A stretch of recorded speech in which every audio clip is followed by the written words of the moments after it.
Tunghayan naman natin ang mga balita mula sa Visayas.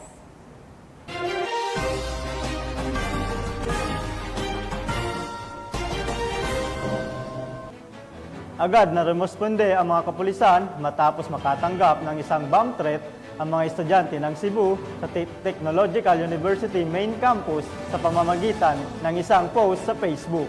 Alamin ang balitang yan ni Patrolwoman Annalyn Canoog.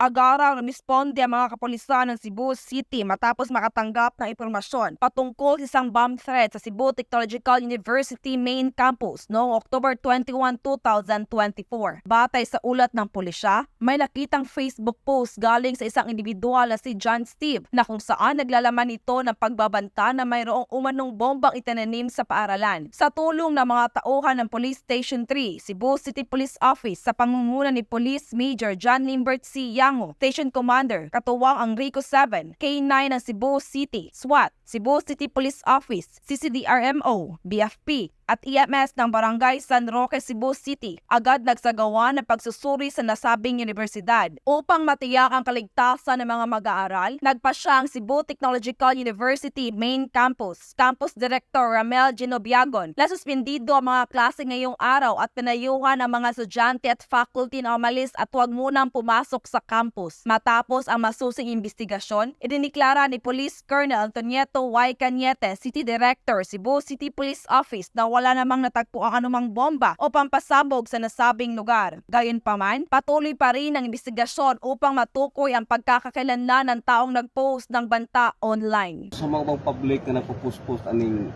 bomb na to, no? There will always be responsibility on that, no? Kakasuhan na mo sila. Pinaka-serious na offense of anti-cybercrime o sa Crime Prevention Act, no? Nato other pagdud nga mga kaso patong-patong ang kaso atong file sa ilaha para mulugdag yun, no? O magbayad sila sa perisyo nga ilang nahimo sa publiko. Ang agarang pagtugon na ito ay ng kapulisan ay nagpapakita ng dedikasyon at pagsuporta ng programa ng pamahalaan na palakasin ang seguridad at magpapanatili ng kapayapaan at kaayusan ng bansa dahil sa bagong Pilipinas ang gusto ng pulis, ligtas ka. Mula dito sa Cebu City, ako ang inyong PNN correspondent, Patrolwoman Annalyn N. Canoog, alagad ng batas, tagataguyod ng Balitang Pulis.